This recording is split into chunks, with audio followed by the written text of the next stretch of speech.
Hello, everybody. It's good to see you. Happy Black History Month. I wanted to talk about kind of a heavy thing today, and that is the politics of being a mixed race person in the LARP scene. And specifically, I'm a multiracial person.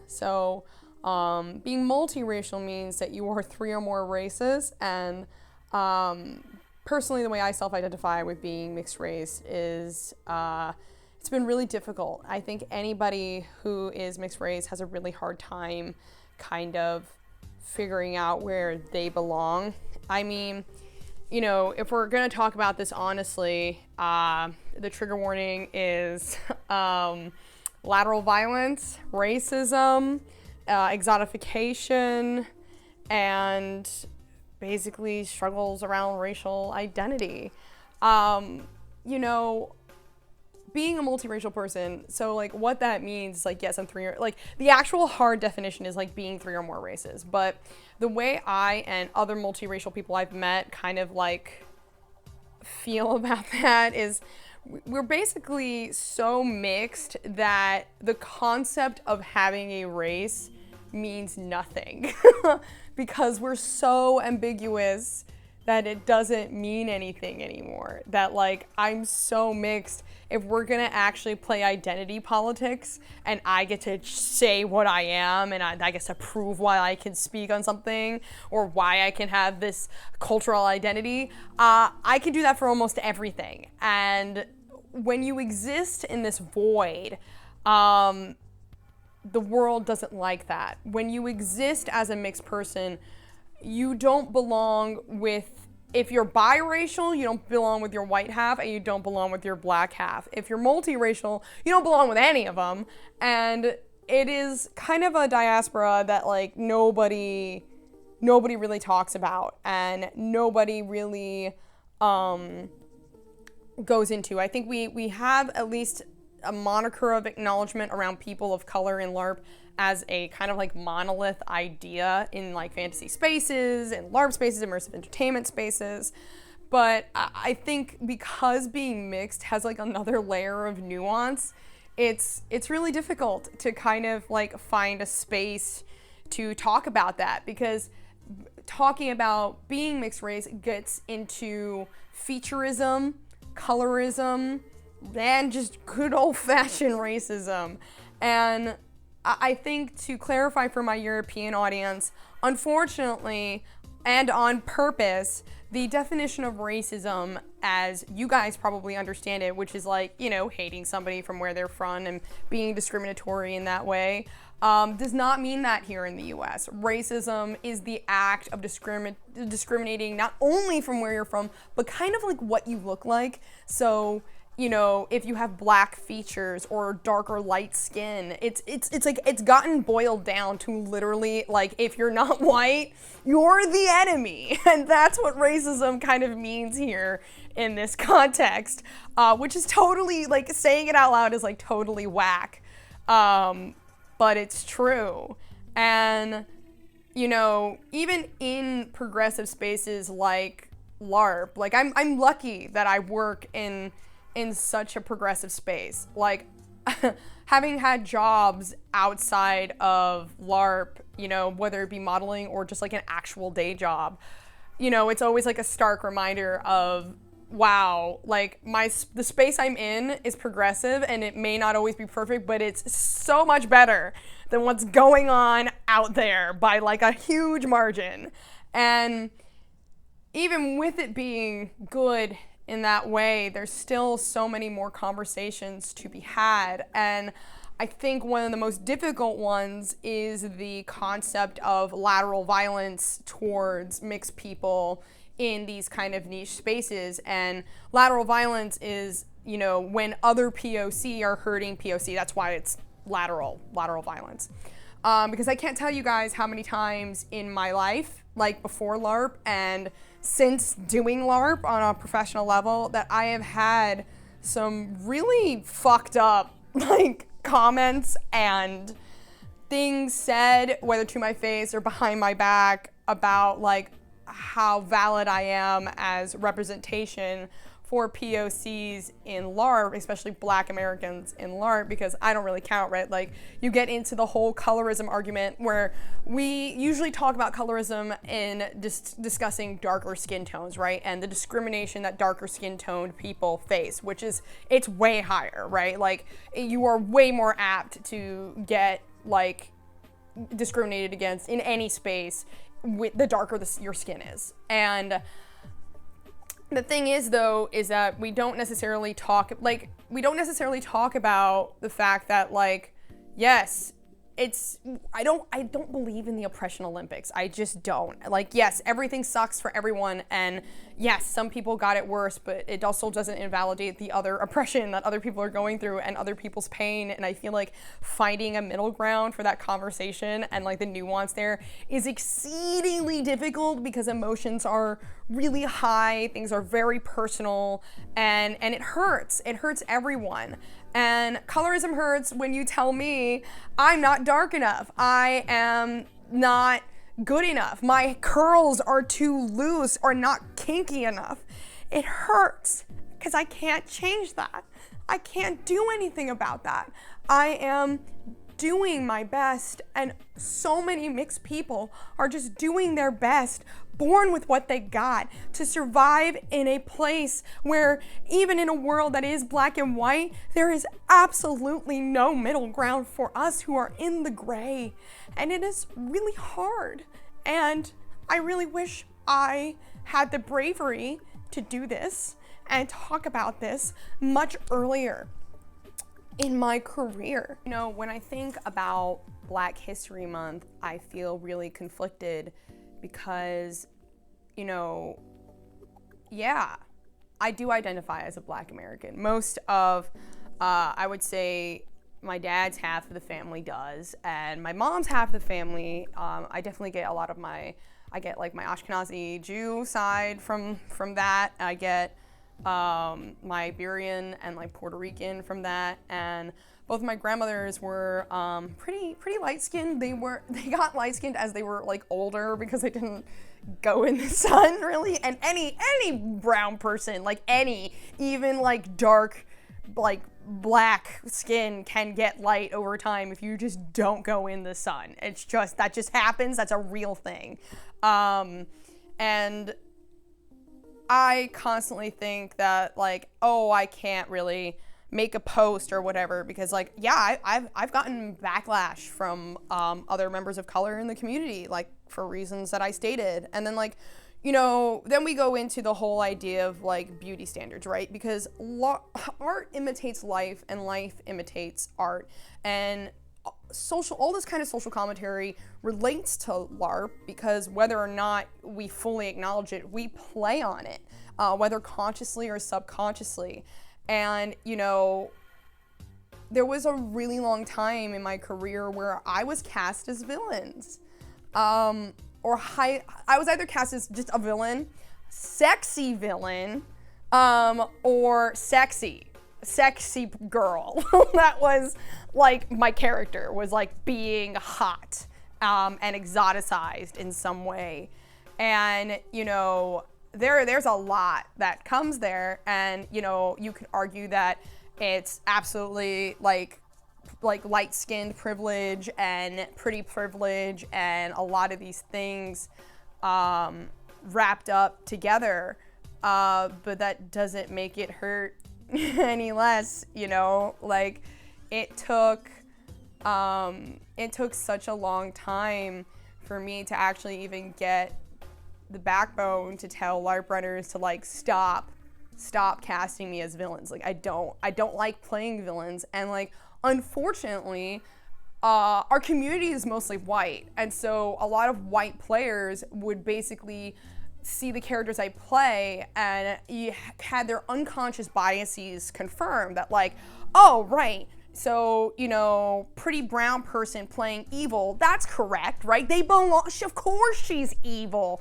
And then, you know, that extends to actual racism outside of the game space, you know, and actual harassment outside of the game space, which is super fucked. Like, that's super fucked. And I'm not the only one that's gone through this kind of thing. I am not the only POC, whether mixed or not, that has a similar story. You know, I've talked to so many POC over the course of my career in LARP, and many of them have gone through the same thing, where it's like, we're always cast as these villains, or dangerous, or mysterious, or sexy. We're always like dangerously sexy. It's just, come on, like, you can see why that's so like messed up. Like, it's not like, wowie. And then if we're going back into the conversation of lateral violence, then it becomes like, okay, so there's definitely the phenomena in like the LARP scene of being able to say,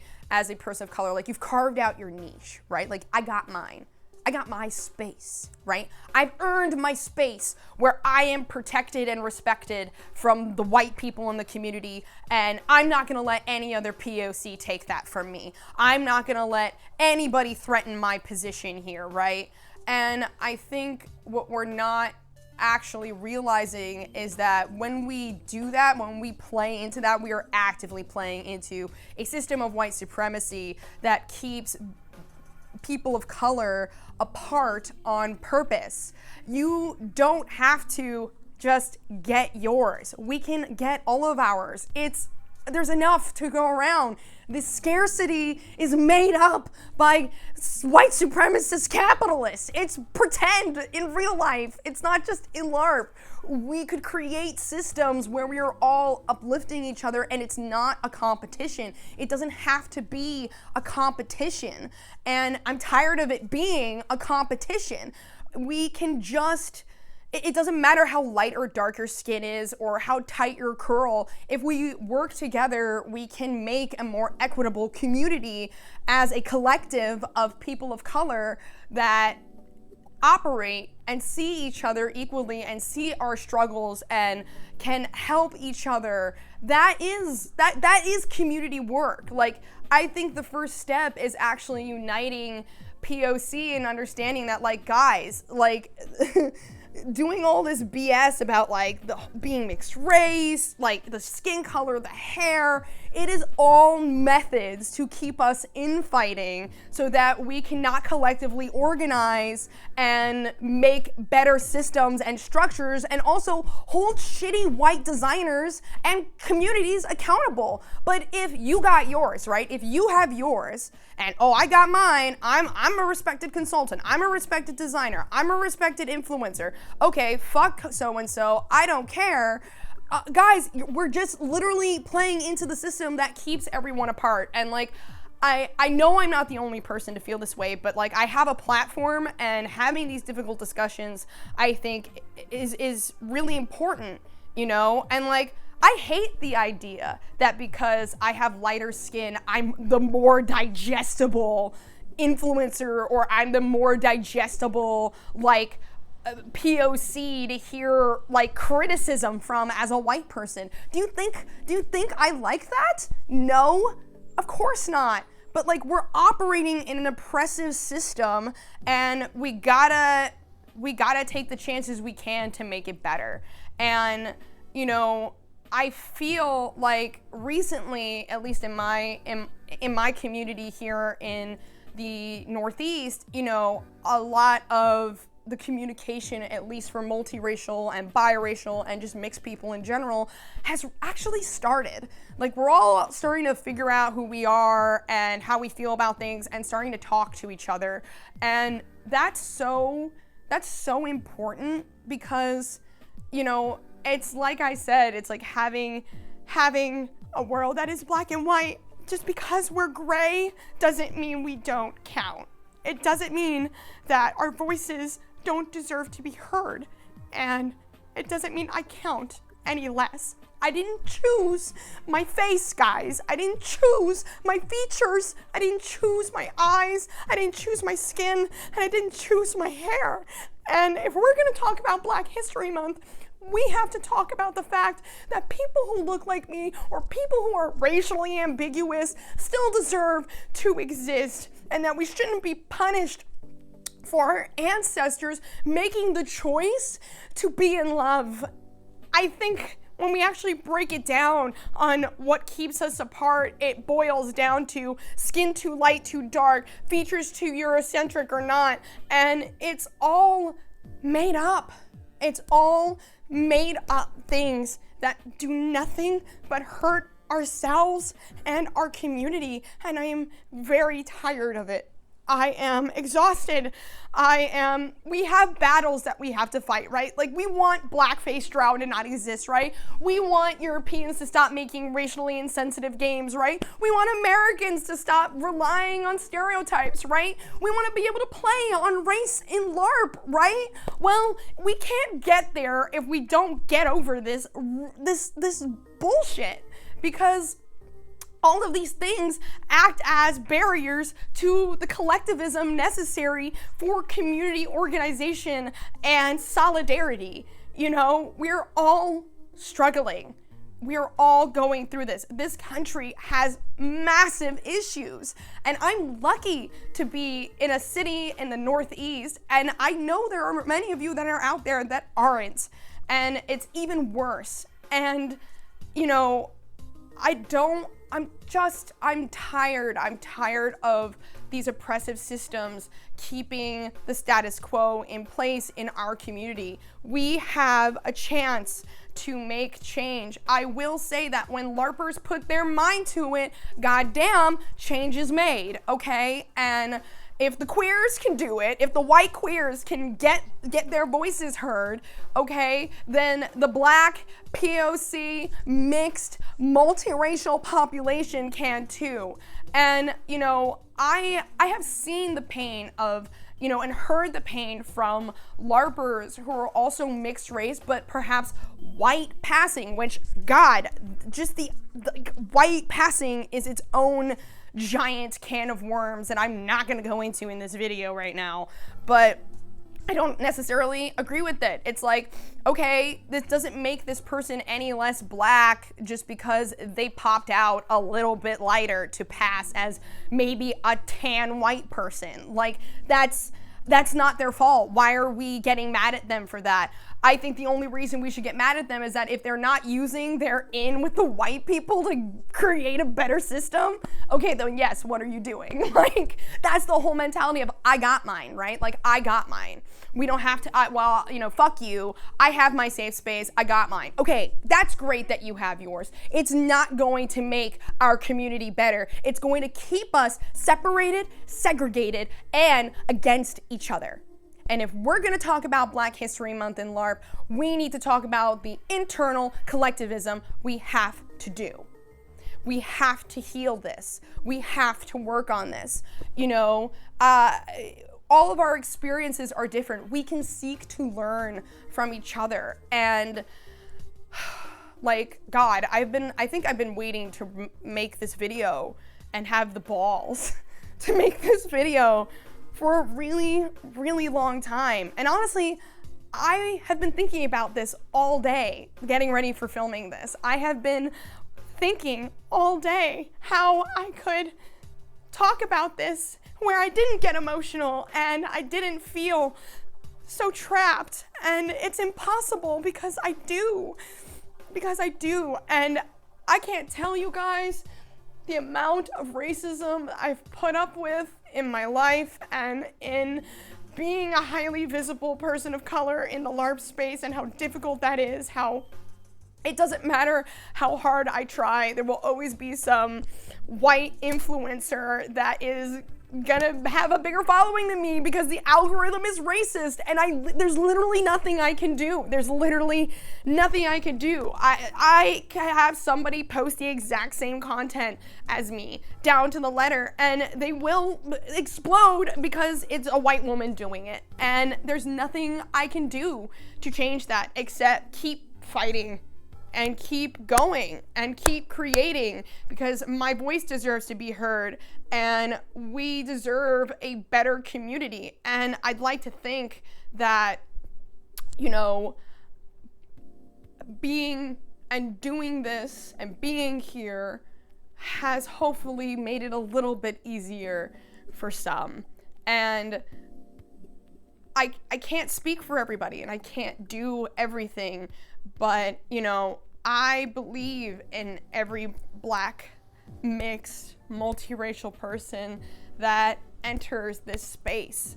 I believe we can be here and be happy and tell stories and play pretend, because at the end of the day, all of this nonsense and all of these politics are just affecting our ability to play pretend. And isn't that silly? Isn't that silly? And, you know, I've gone into this in my adult topics and LARPing part 2, but, you know, being able to have LARPs that could play on these topics or discuss these things are important. But the problem is we can't have those LARPs, we can't play pretend until we acknowledge the reality.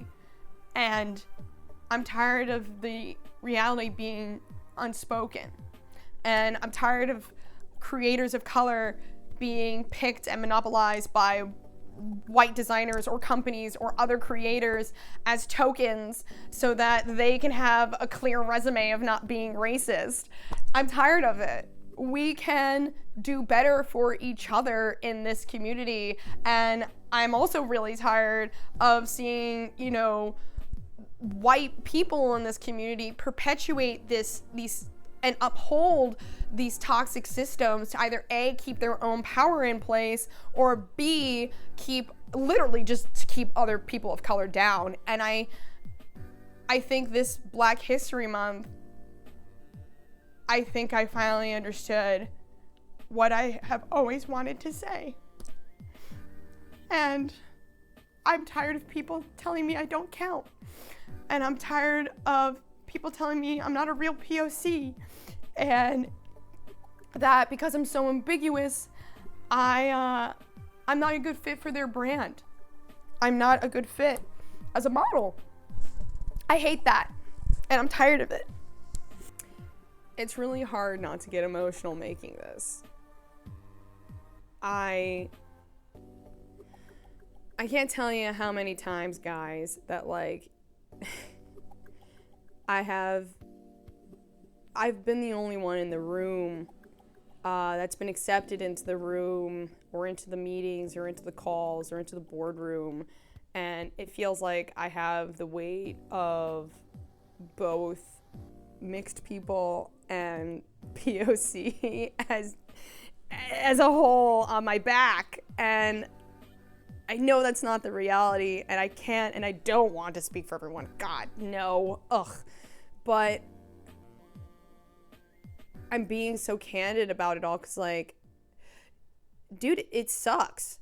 And it sucks when we have companies out here, like, deliberately not using models of color on purpose. Or it's like, oh, we shot one Black person one time, you know, or certain companies being like, oh, well, you know, our Black models are not performing as well as our white models on Instagram, and therefore we have decided to let you go. I can't tell you how many times, and like, you know, it's so easy for people of color to also be taken out of the game.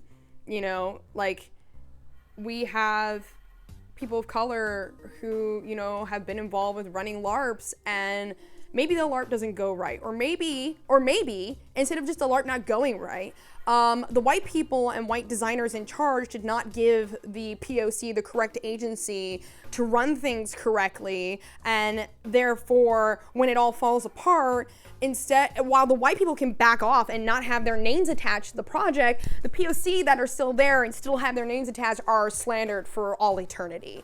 You know, because, oh, they bungled it, right? And of course, Black people of color, mixed people, we only have one shot. We only have one shot to get it right. If we sneeze in the wrong direction or bump into the wrong white woman or the wrong white man, that's it. It's over. Because all it takes is for a bunch of white tears or a vicious rumor mill, and that's it. It's gonna be really hard for you to find work anywhere. And these are techniques and systems that have been in place since Jim Crow, guys. Like, history has been repeating itself over and over and over again, except the only thing that's changed is the verbiage used to get the same result. And I want this video to be perhaps me screaming into the void a little bit, which I think it is. It totally is. And I want this video to be an empowerment for all the rest of you out there. I want you to know that I see you, I hear you, and I want to talk to you. I want you to be heard. I want to hear your voice. I want to see you play games. I want your photos online. Like, you count. You matter. And it doesn't matter if you have 2 mixed parents or 2 black dads or a white mom and a black dad or vice versa. It doesn't matter. Like, we all count. We all count. You know, we're all in this capitalist hell space. And we all just have to make it work together as best we can. You know, I've always had the mantra of, like, if I can just get like 1 person of color to LARP, then I've done my job. Like, I've done my job. Isn't that what this is all about? It's not about me. It's about making this community a better place. It's about getting other people of color involved, and that's what counts. And, you know, what actionable steps can we take as a community? Well, I think we can broaden our understanding and increase our empathy about how we feel. We can cut the lateral violence. We can actually work as a team. You know, nobody has to be anyone's enemy. We can just work together. And honestly, if there are companies or designers, you know, or production companies that seek to pick you because you're the right one, maybe they're not the right one for you. Maybe there's more there that can be said. I think we have to understand that there are shades of gray here, and being I don't have to pick. I can be French and Japanese and West African and Iberian and Scottish and Native American and Mesoamerican and South American and Puerto Rican. I could be Chinese and Australian and all of these things simultaneously. I don't have to pick for me to count. You know, I play characters that reflect my struggles. I think the moment I became a good LARPer in my own mind is when I was able to acknowledge my own struggles and my own fights that I have interest in looking into, that tell a compelling story, not only in my real life, but in my characters. You know, Odette's creation was deliberate. She's owned by the state. She looks unapologetically brown in every way I could make her, and she's still in a role that traditionally, even in media, has really only been played by white women. The innocent, demure tavern barmaid who is soft and kind and silly and pious. And I did that on purpose because I wanted to subvert what people think that tavern maid should look like, should be like, should sound like. And that was a deliberate choice. And I've said this to many of my specifically mixed and black friends in the community, where I go, you don't need a POC playpen. And what I mean by that is like, you know, how some games will have like the desert race where everyone's brown and, you know, you gotta apply to be part of the desert race and usually the only people that get in are black or brown. Yeah, that's a POC playpen.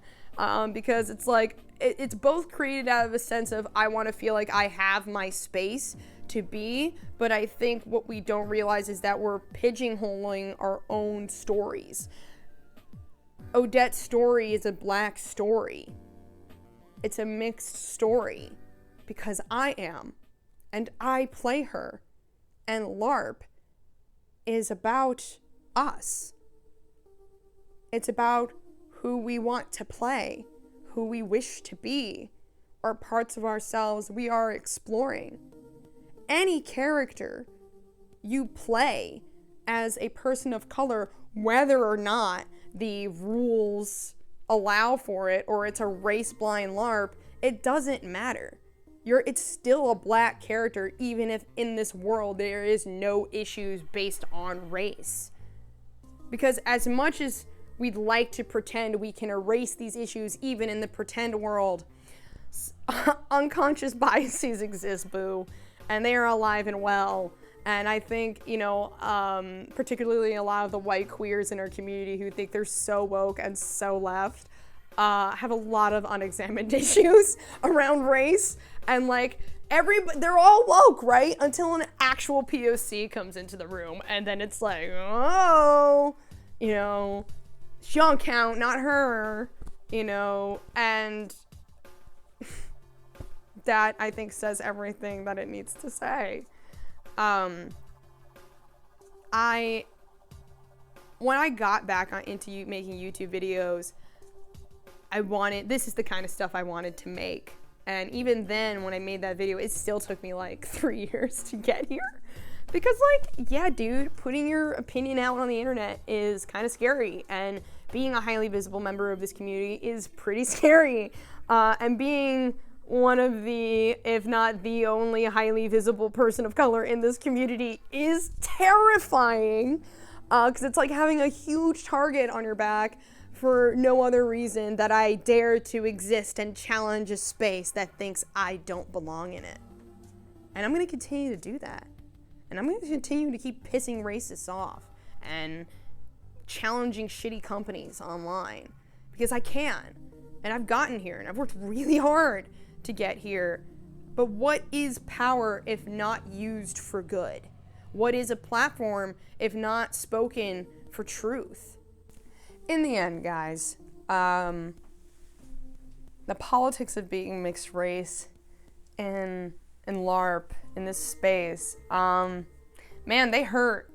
It's a lot of wounds, and I think we can do a lot as a collective to heal those wounds. Not just for me. I'm not the only one out there. There's so many other people like me who are in this void just as I am, that we deserve peace, man. We deserve peace. Black Americans deserve peace. You know, Indigenous Americans deserve peace. We all deserve peace. I am Indigenous. I am Black. I am so many things. And I used to truly think I had to choose. I don't. But this is actually the first time I think I've had the courage to say that you don't have to choose either. And that you should use this beautiful art form to understand maybe how you relate to your identity. You know, it's funny that like I said in the Adult Topics of LARPing Part 2, that all of my characters were mixed race up until the point where, of course, it was a European game that asked me, like, why? And I was like, I don't know. I've just always done that because I am, I guess, and I've just, like, never thought about it for more than 2 seconds. I don't know. Like, we have an opportunity to work together to make this a more equitable space. We may not be able to change society as a sweeping whole as much as we hoped we could, but we have communities that we can shape and do good in. And I hope this video is just one more step closer to doing good in a community and in an art form I deeply, deeply love and care about. And I hope that maybe this empowers y'all out there, mixed or just whatever you are, to put your voice out there and to encourage you to be seen and to be heard.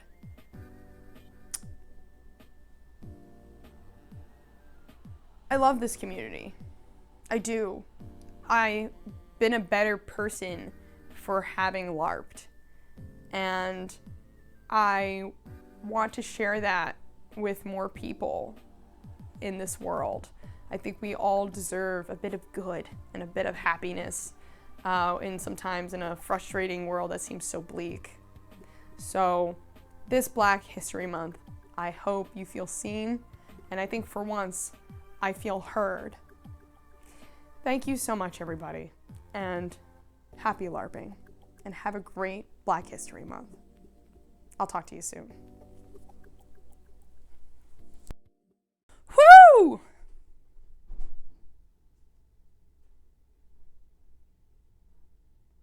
I feel like I'm talking about stuff I have just held in. Dude, I feel like I have popped a seal on something I have been clearly desperate to talk about for years. Yeah. Yeah, you know what? I do need the electrolytes. Thank you.